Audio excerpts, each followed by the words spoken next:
All right. Hello, everyone. Salt here. Today we're going to be looking at the Nagantaka Prime. Now, in this weapon series, I take a weapon, I build it out, and I test that weapon on its own merits, meaning I don't mix it with any kind of external factors like Warframe abilities, Warframe damage, pets putting statuses on the enemies, or pets doing abilities, anything like that. I just test the weapon by itself, and I let the viewer come up to their own intelligent conclusion about things like, hey, Salt put fire rate on the weapon, but I'm using a Warframe that gives me fire rate. Maybe I can have a free mod slot and not use fire rate on the weapon. Things like that. So, all right, let's get into the Nagantaka. It is a primary crossbow. It has an alternate fire that expends its entire magazine uncontrollably. You can't stop it once the bullets start coming out. It has a pretty high recoil too, so it's important to use some kind of recoil reduction on it. And a little bit weirdly, because some weapons that do have a similar effect, you can't aim in while the weapon is expending its entire magazine. Well, this weapon you actually can. You actually can aim in while you're alternate firing, and so that opens up a lot of options for the aim down sight and the critical mods. So, okay. And it's also very, very heavily slash weighted. This is a very heavily slash weighted weapon. This is probably, in my last video, I was talking about the differences between force slash and natural slash. This is probably one of the best examples in the game of a natural slash weapon. So, let's get into the build here. Interesting things about the Nagantaka before we get into the mods is that the Nagantaka, every single hit is going to produce an impact proc. So it produces forced impact procs.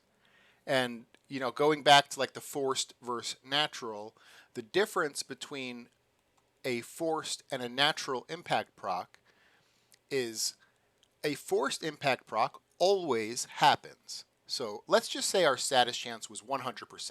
So every time we hit something with one bullet, or one arrow in this case, we have a 100% chance to produce a status. Hey, Sinix, how are you doing? I'm doing well. So when that hits, it's going to roll and see what status it produces. So you have a 100% chance to produce one status. And maybe it rolls and it says, okay, we're going to produce a viral. Well, you have a forced impact proc. So not only are you going to get the viral, but you're going to get impact as well. You're always going to get that forced impact proc no matter what. So this weapon on hits produce forced impact procs. Okay, now the other unique trait up here is the alternate fire. Like we said before, it rapidly expends the entire magazine in a burst. And headshot kills increase the speed of the next reload by 50%. And that's amazing because you're going to be reloading a lot with this weapon, just because you're expending your whole magazine every time you're shooting.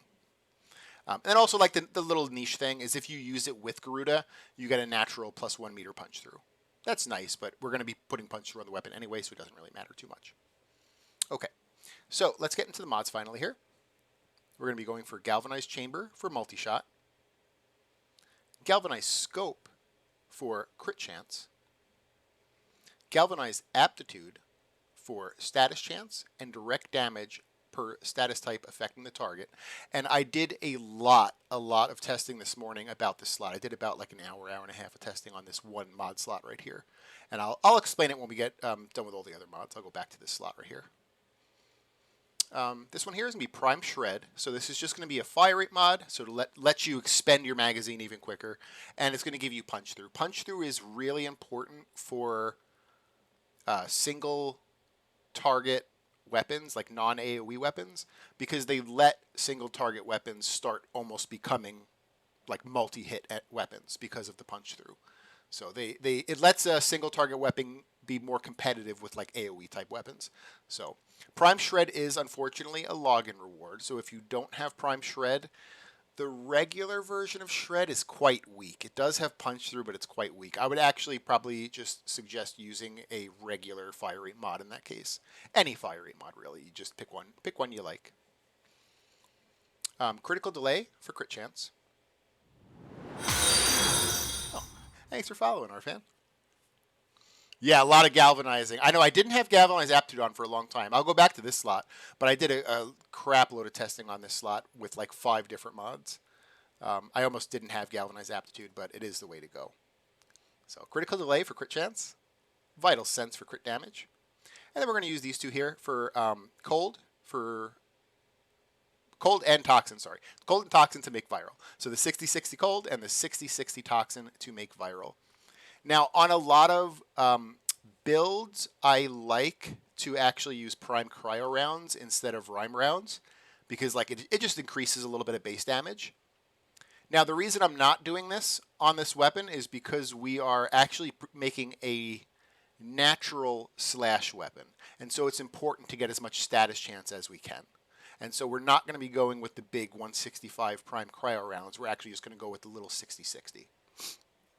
Because the 60-60 gives us status chance. So, in this slot here, there are 2 options. And it's going to depend on the arcane you want to use. So the arcane and the Exilis are going to depend on what you want to be using. Let me switch over to the Exilis real quick.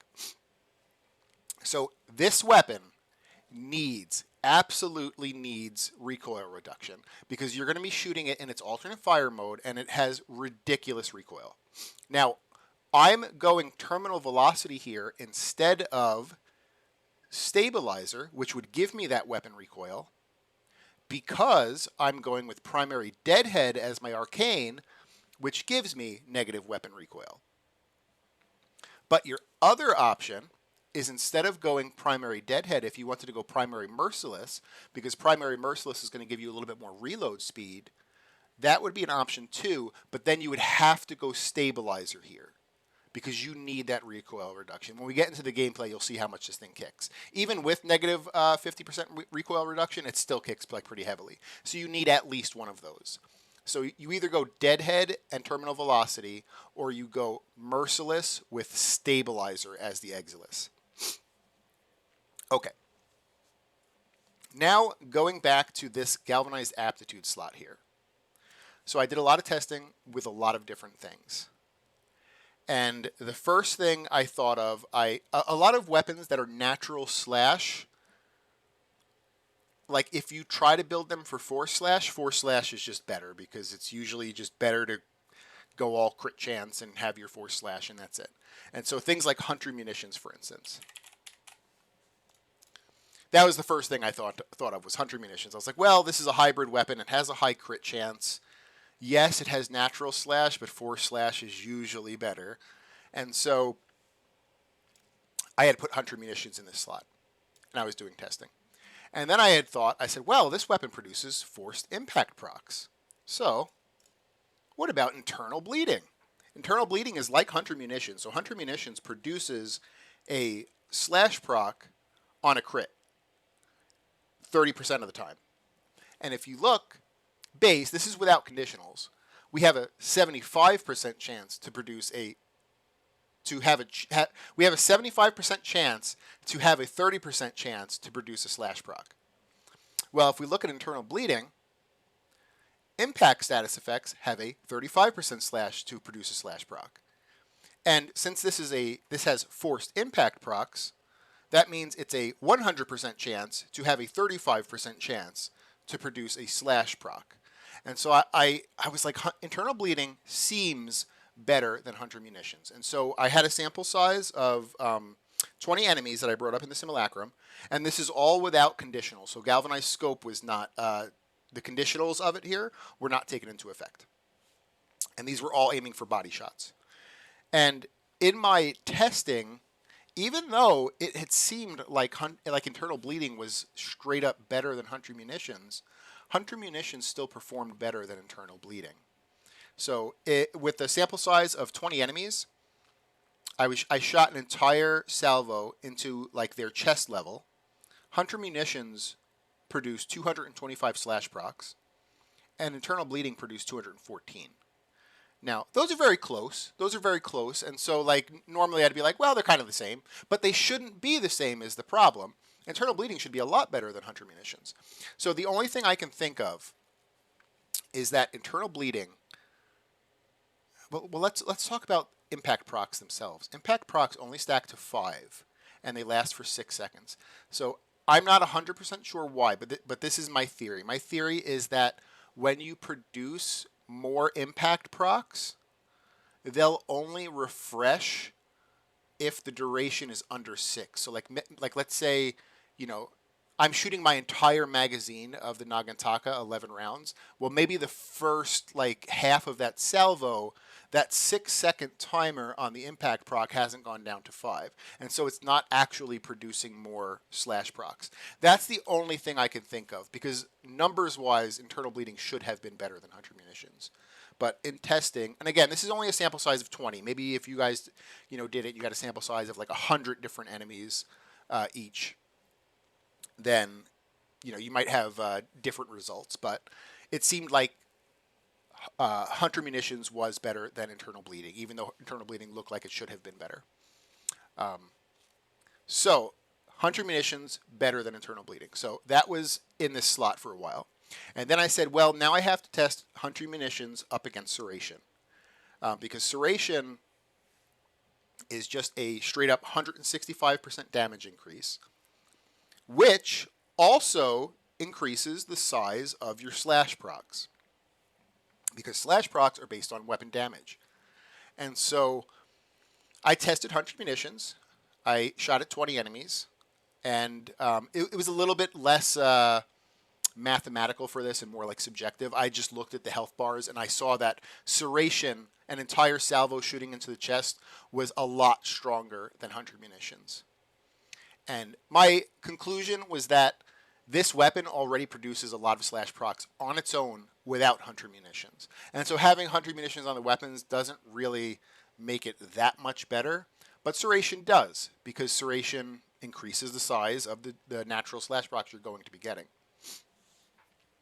And then the next thing I had to test was Serration versus Galvanized Aptitude, because all of these tests were without conditionals. So primary deadhead, the 360% flat damage you get from it, was not taken into account.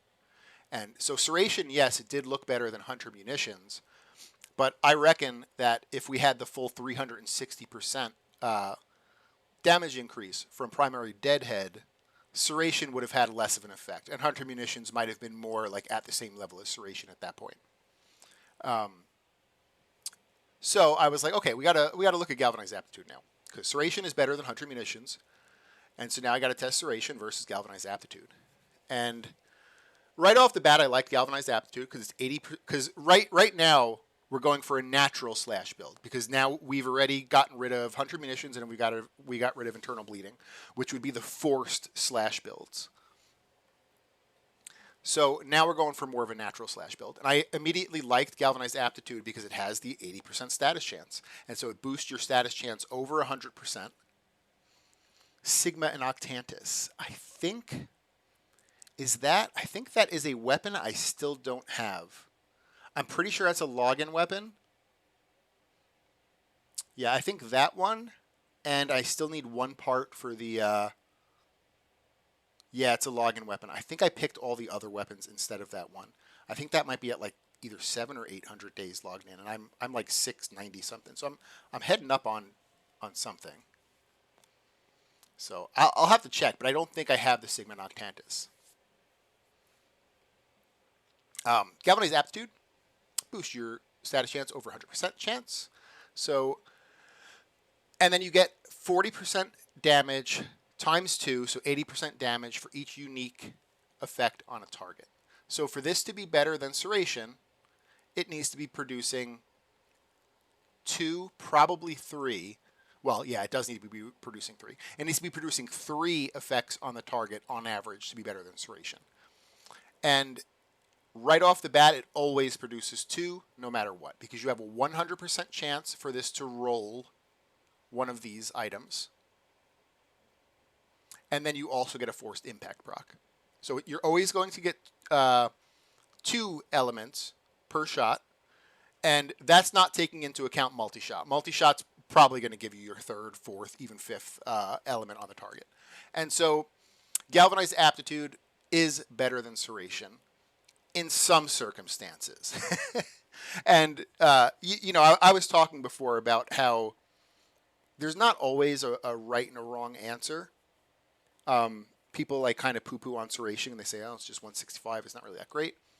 Well, galvanized aptitude is obviously, I mean, look at the numbers. It's 80% status chance, and if you get 3 effects on a target, that's going to be more than serration, right?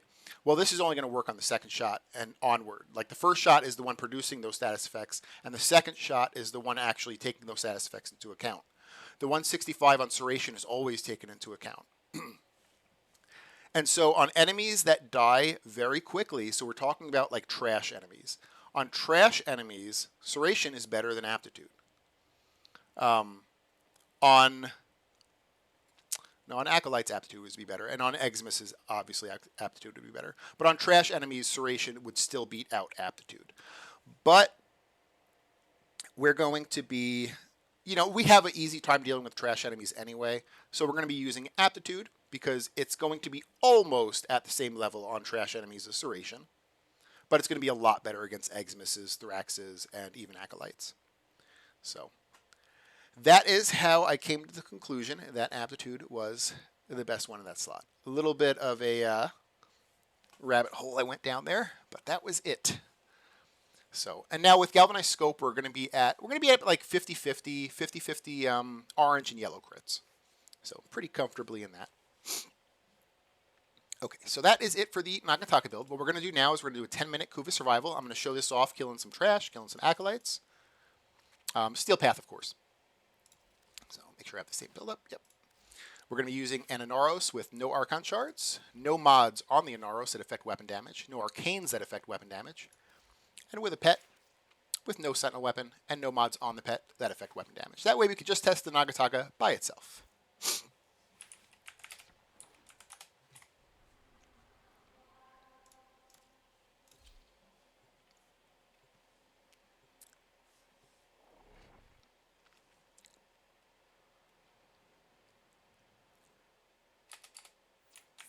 Show Grenier are harvesting Kuva nearby.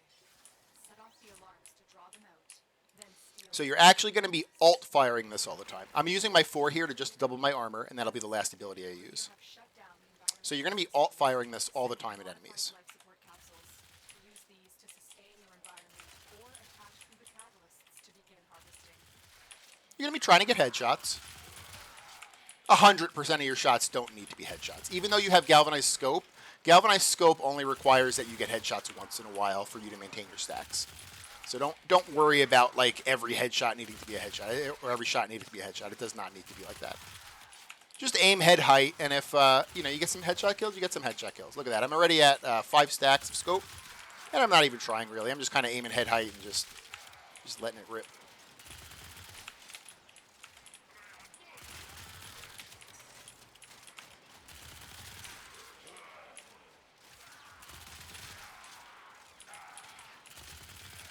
Because this is a heavy slash weapon, even if you don't kill enemies, they'll likely just die from the slash procs.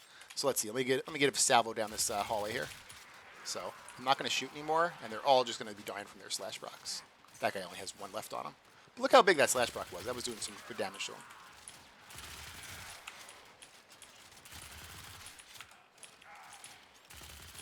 Now this is not the heaviest of weapons. When we talk about slash procs, they're always going to be in conjunction, like with the damage of the weapon.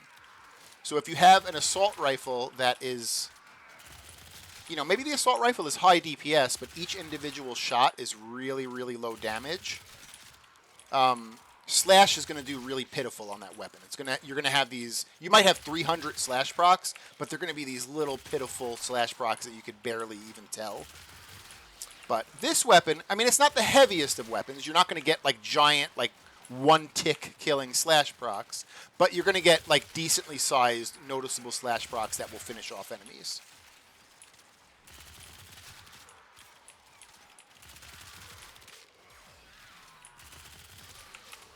This was my favorite weapon with Harrow for a long time. Because Harrow has if I remember correctly, he has a passive that, I think it, like, I forgot, it does something with bleed. I think it either increases the bleed duration or the bleed damage. And this weapon being ridiculously high in slash, of course, like a lot of your damage comes from bleed. And so this was my favorite weapon on Ash for a really long time. I have a Blade Storm Ash, though, so I don't actually use my weapon too much. I just usually use Blade Storm around. And so when the Rauda came out, I switched to the Rauda just for the utility of it. But if the Rauda had not come out, this still would have been my Ash weapon.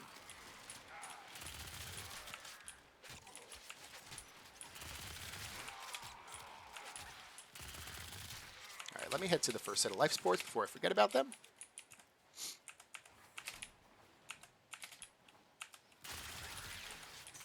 And if you don't have Galvanized Aptitude yet, Serration's still a good mod in that slot.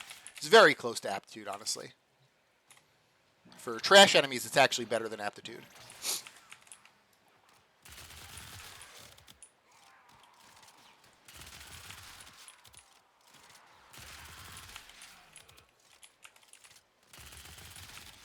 And you see how I'm shooting through the door here? That's because of Prime Shred. That's the punch through. So punch through lets you shoot through doors. That's why I love using Prime Shred. If you didn't have Prime Shred and you were using another fire rate mod, you would just have to, you know, obviously you can't shoot through doors at that point.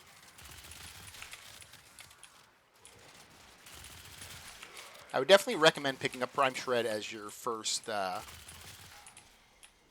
So the login rewards when you have the option to pick Prime Shred up. Well, actually, let me stop talking for a second and focus on the Acolyte here. So this is Malice. He's going to put a mag bubble on me, so I don't want to shoot yet. I'm going to wait for him to put the mag bubble on me, which he just did. I'm going to roll, and I leave that mag bubble there. It's that green bubble. And now I'm safe to shoot him. If I had shot while that mag bubble was on me, I would have ended up killing myself. So that he's going to try to put the mag bubble on me again, so I'm going to kind of shut up and try to listen for it. I think it's on me. Let me see. No, it's not.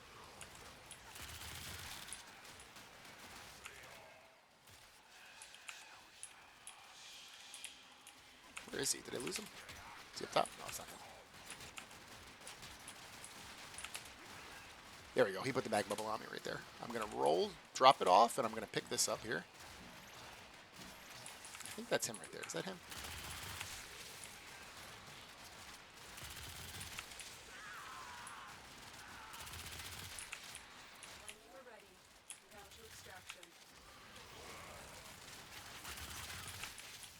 So he can recast that mag bubble, so just be careful. If the fight's taking a little bit longer than normal, just be careful about that mag bubble, because he can recast it.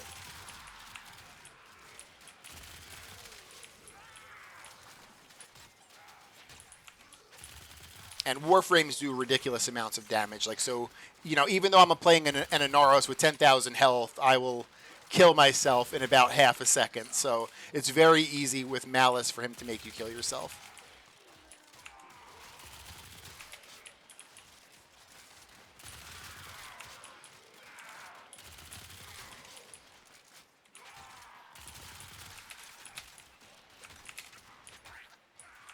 I'm going to head to the next set of life sports here.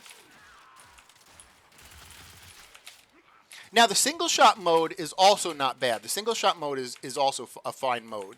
It's just that it's much less DPS. So you're only shooting one shot at a time. And so you're producing, you know, less bullets, less statuses, less slashes because of it. Not that it's a bad mode. I mean, look, one shot, he died. The slash procs are so big that even if you just shoot them once, they'll probably just, you know, die to the slash proc. Boop, he's dead. One shot, boop, he's dead from the slash proc. One shot, slash proc killed him. One shot, slash will eventually kill this guy. Boop, he's dead. So, like, the regular mode isn't bad. It's just that it's a lot less DPS than just spamming the alternate fire.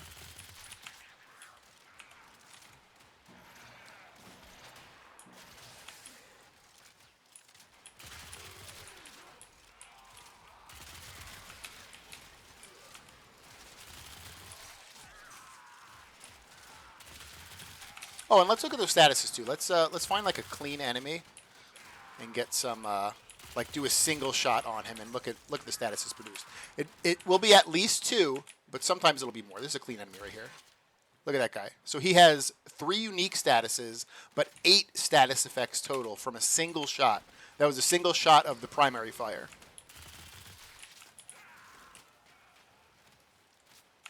So that's why Aptitude is better than Serration, just because this is a very high status weapon, and you also get forced impact procs.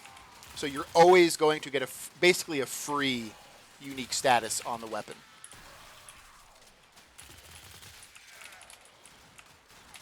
Now, Aptitude works weirdly on some weapons. Some weapons it's multiplicative and some weapons it's additive. Unfortunately, on this weapon, it's not like the big, giant multiplicative one that sometimes it is on certain weapons. It's just, I think it's just additive on this weapon. I didn't see any indication when I was testing it or even through the wiki, because sometimes it'll just say it on the wiki, that it was multiplicative. So I'm pretty sure it's just additive on this weapon, which is fine, though. It still beats out Serration.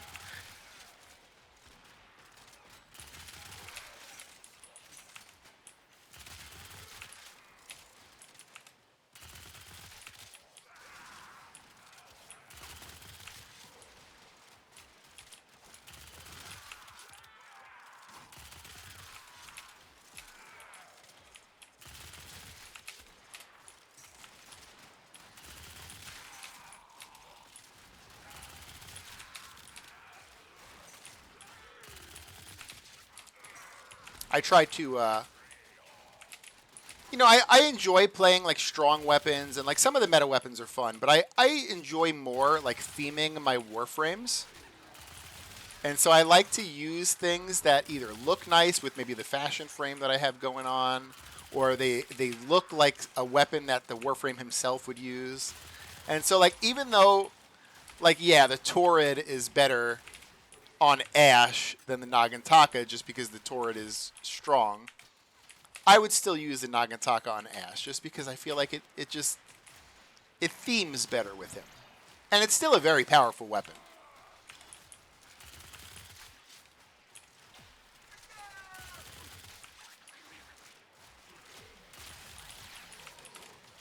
Like I said, though, I did end up switching to the Rauda just because using the Rauda did like significantly increase. Hey, Millis, Super Slash. Yeah, this is the premier natural slash weapon. If there was a poster child for a natural slash weapon, it's the Nagantaka. There's a few weapons that are also pretty high in natural slash. Like the Bratton Prime is pretty high in there. The Soma is pretty high in natural slash. All right, I'm going to head to Extraction. We're at 538 kills. That is well above average. So that did a lot better than certain weapons we've tested.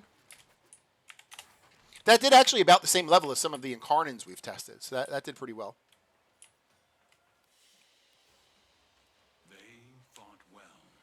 Yeah, there's a few weapons in the game that can be built for natural slash instead of force slash. You know, force slash being 100 munitions.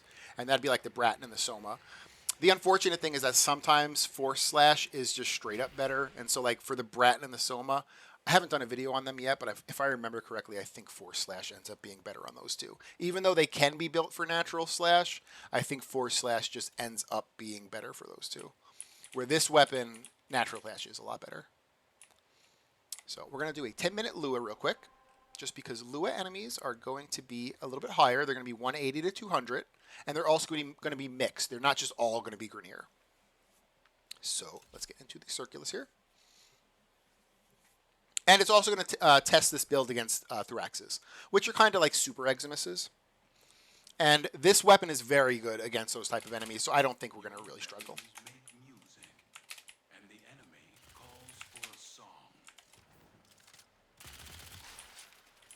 Oh, they stole my weapon right off the bat. All right, I'm going to do this. I'm going to use my 4 to double my armor, and that'll be the last time I use an ability. And then I'm going to go pick my weapon up from the floor there. Okay. Hate those Trackmasters. All right. Pretty much every weapon, especially when you're using galvanized mods, they're going to start out a little bit weak. You got to kind of get their conditionals up. Excuse me for 1 second. I'm just going to cough real quick. Sorry about that. Still have kind of like a little bit of a lingering sickness from last time. They steal my weapon again? They did. Oh my goodness, I gotta get this Trackmaster out of here. That's the third time.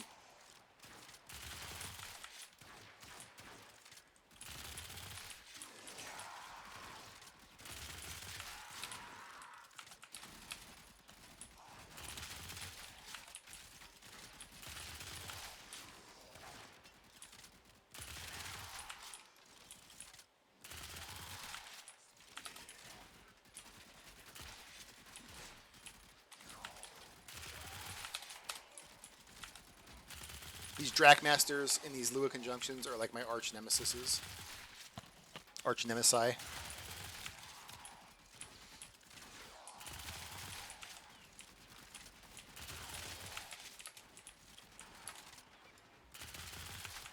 I'll start heading towards the room that has the life sports in it.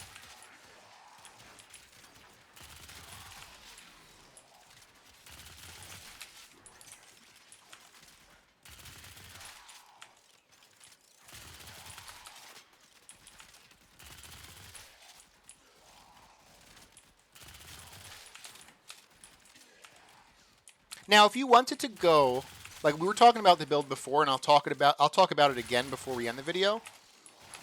But if you wanted to go Merciless and Stabilizer, that would also be an option. You would reload a little bit quicker in between shots, and you would actually be 10% less recoil as well.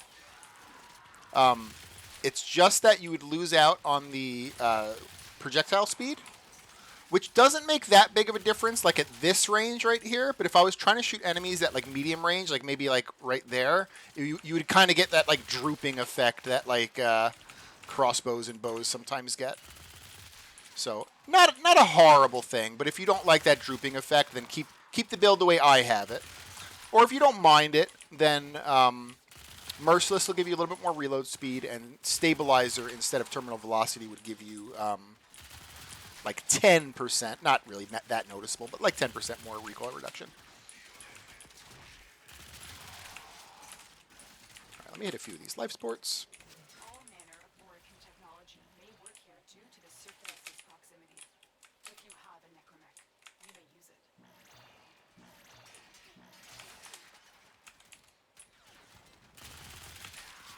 Always try to play to your weapon's strengths. So like this weapon is a single target weapon, so it's usually worse than an AoE weapon, but we've gone ahead and we've put Prime Shred on it. So my goal to make this weapon feel even better is to try to line enemies up. I'm trying to get multiple hits per salvo. And so try to always play to your weapon strengths. Oh yeah, go ahead and steal it, Millis. Go ahead. That's why I do these videos, just to kind of I do testing. I'm not perfect with it. I mean, I'm sure. I don't want to say 100% right now, but I think I might like every year go back and like do relooks at every weapon and see if the build has changed. See if I've learned anything like over a year about maybe a mod is over or underperforming, and so I needed to switch it. Like for instance, a few months. Not a few months, really like a year or two ago. A year or two ago, there was kind of a thing where people were putting Hunter Munitions on everything. Hunter Munitions was like on every single build. And it is a good mod, but it really should not be on every single build. But at the time, that's the way everyone was doing it. So everyone was switching their builds to have Hunter Munitions on everything. And then like a year or two passes, and now, people are finding out that not every build should have Hunter Munitions on it. And so, like, that's my plan, is that maybe every year I go back and I look at the build. I see if like, hey, this build is still valid. This is still, like, the best min-maxed way to do this. Or, hey, this one mod has changed, and now we're going to be switching this one up. I'm going to cough again. 1 second. Oh, God. Thought I got rid of my sickness, but it's, like, been lingering. Right, we have Thraxis here. A lot of my conditionals fell off, so it's going to be a little bit weak. A little bit weak is in like one salvo almost killed that Thrax.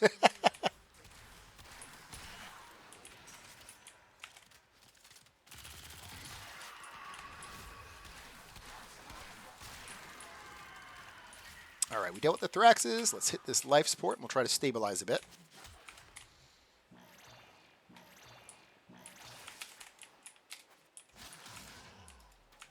Oh, did they steal my weapon again? It's back there, 30 meters. These damn Drakmasters.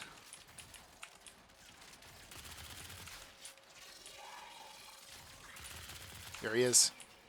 Here's the culprit. I gotta get my conditionals back up because this is pretty weak right now. It's the only bad thing about the galvanized mods is that if you go for like a little period without killing things, you lose a lot of your stacks, and so you got to get a few kills before they start like mowing enemies down again.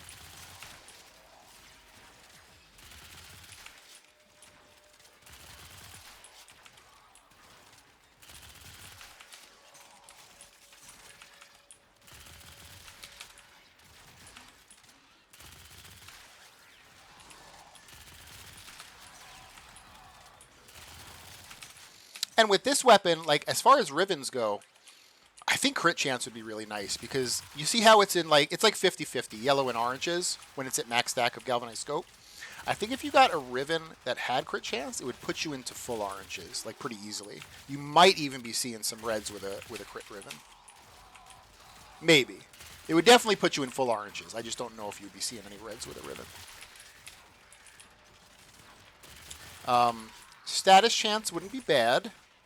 Crit damage, you know, probably just the normal like god rolled Riven, like crit chance, crit damage, multi shot would probably be the best on this weapon.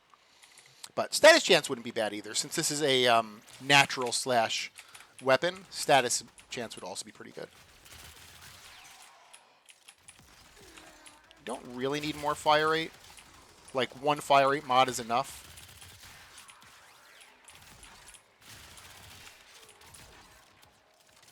Flat damage isn't bad. Flat damage would probably be at the same like level as status chance. It would be a good one to get, but just maybe not the best.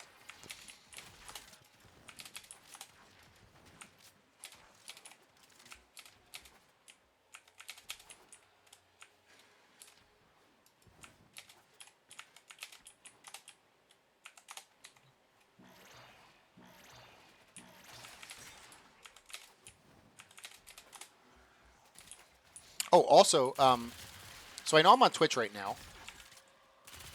but I have a YouTube channel as well. And we are almost at 500 subscribers on YouTube. We're at like 478 last time I checked. Getting super close to that 500 mark. I'm extremely excited about that because I only made my channel on January 1st, I think it was. It was kind of like my New Year's resolution where I was like, I've always wanted to make a channel like for a long time now. I'm an older dude. I'm 37 years old. So like I've been thinking about making a channel since I was like young 20s. And I've just never really pulled the trigger on it and did it. And then in January I'm like, you know what? Let me do it. I have a lot of experience in Warframe. I could at least speak on Warframe. I don't like to speak on things that I don't have experience in, and so like, you know, some other games I'm okay at, but I'm not really like, I'm not good enough to be giving advice. But on Warframe, I believe I am. And so I was like, Warframe's going to be my main game. I'm probably going to play some other stuff because I love co-op games. I love pretty much any co-op game, really. But Warframe will be my main game, and we'll go from there. And I didn't think that in only like 2 months we'd be at almost 500 people. So I'm super excited with that. I had told myself, I said, probably in the first year I won't have anyone. I'll probably just be making videos for myself in the first year. And that wasn't true. In the first like month, I think I was at like 300 people, which is crazy. So I appreciate all the support and watching videos and everything like that.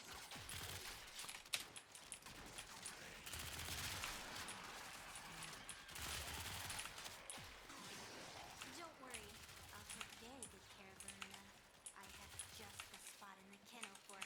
All right, let's get rid of these Thraxes, and then we'll end the video there, because we are at 10 minutes here. So that was one burst to kill this guy, and like a sloppy burst to kill that guy. He probably only got hit with like half of it. And we have Malice. So we'll kill Malice too while we're here. So again, Malice is going to put that bubble on me. It's really hard to see. So I'm going to roll, and it's kind of a really light green bubble there. But now that I've dropped it, I'm safe to shoot Malice. But if I take a little bit too long, I have to pay attention again because he will try to recast it. If I run out of life support, I'm not really too worried here because I'm going to end it at 10 minutes anyway. So, oh, I'm actually out of ammo. That's the first time this happened with this weapon. So I'm going to use a ammo pad. So that's the first time that this has happened. I used an ammo pad just so everyone knows. I'm going to roll to get rid of that second Malice bubble.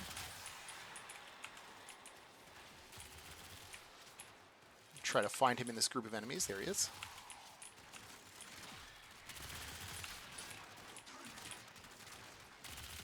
All right, and he's down. All right, let's head to extraction, and then we'll go over the build one more time. So I did have to use a ammo pad one time at the very end there. So just so you guys know. I don't think this weapon is ammo hungry enough to justify having to use the Exilis slot for a ammo reduction. I don't know how to say it. For like an ammo reduction mod, I don't think this weapon is hungry enough. I think you can use that slot for something better like recoil reduction. But just keep that in mind, that I did have to use one ammo pad at the very end. And we're at 312 kills in about 10 minutes. Now, you're expecting to get a little bit less kills in Lua Conjunction just because enemies are a little bit higher, and you end up spending a lot of your time like fighting Thoraxes in Lua Conjunction. So it's kind of to be expected. So it did above average, like well above average in Kuva Survival, and it did about average, maybe slightly below average, but I would probably say about average in Lua Conjunction. And it did not really struggle with anything, though. That's another thing to note, that some weapons are really good, but they are really bad against a certain thing. Like maybe they're good against everything, but they're completely garbage tier against Acolytes. Like this weapon doesn't have that. It's good against everything. Okay, so the Nagantaka, it's a primary crossbow. It's got alternate. The regular primary fire just shoots out a single bolt, but the alternate fire, which you're going to be using all the time, is going to empty the entire magazine of bolts. So let's get into the build. Interesting things about the Nagantaka is that it has forced impact procs. Forced impact procs mean that you always get an impact proc on hit, regardless, like, you know, let's say I have a 100% status chance, and I have a 100% chance on one bullet producing one status. Well, even if it rolls viral, I'm still going to get viral and an impact proc, because the impact proc is guaranteed. Okay. And it's also got this unique trait up here, where, of course, like I said, alternate fire rapidly expends the entire magazine. And headshot kills increase the speed of your next reload by 50%, which is really nice because you're going to be reloading a lot. Galvanized chamber for multi-shot. Galvanized scope for crit chance. And with galvanized scope at full stacks, you're going to be at 50-50, 50-50 yellows, 50-50 oranges. Galvanized aptitude for status chance and direct damage per status type affecting the target. Prime shred for fire rate and punch through. If you don't have Prime Shred, because it is a login reward, but if you don't have Prime Shred, use any other fire rate mod. You could use regular Shred. It's a little, like, the problem, like the difference between Shred and Prime Shred is a lot. Prime Shred is amazing. Regular Shred is kind of not enough. It's only, I think it's like only 30% fire rate. I think it's only one punch through. I would almost use a regular fire rate mod instead of regular shred. So if you have prime shred, use it. If you don't have prime shred, just use a regular, like, I don't know, 45, 60%. You can even use the 90% fire rate mod. Critical delay for crit chance. Vital sense for crit damage. We're going to be using rhyme rounds and malignant force to create viral. Something that I didn't say in the first build talk through was that in Whispers content, so the new content that came out, the Whispers enemies, so Murmur and the Constructs, those enemies are resistant to viral damage, and they are immune to viral procs. So viral is actually a very bad element to be using against Whispers enemies. And so for Whispers, you want to be switching to Corrosive. Corrosive is the best general element against Whispers. There's specific elements that are better against, like Murmur, like against the Murmur, Radiation is better, but Radiation is a lot worse against Constructs. And so in general, Whispers content, Corrosive is the best element. And then in general, in non-Whispers content, Viral is the best element. Terminal Velocity for projectile speed. And Primary Deadhead for a big 360 flat damage increase, 30% headshot multiplier, and negative weapon recoil. Now, the other option you have in the Arcane and the Exilis slot, because you're going to be kind of switching them in conjunction, you need to have recoil reduction. This has too much recoil, this weapon. And so you can either get your recoil reduction through primary deadhead, you get that negative weapon recoil there, or you get your negative recoil through the Exilus mod of Stabilizer. So this is negative 60% weapon recoil. So you would use Stabilizer in the Exilus slot, and you could switch to Merciless at that point. And Merciless would still give you the 360% damage, but it would also give you 20% increased reload speed. And you do reload a lot with this weapon, so like it is a viable option. So you go with either of those two. I like the Prime Deadhead and the Terminal Velocity, but you might like Stabilizer with Primary Merciless instead. Oh, thanks, Colonel. Yeah, this is a pretty easy weapon to get to.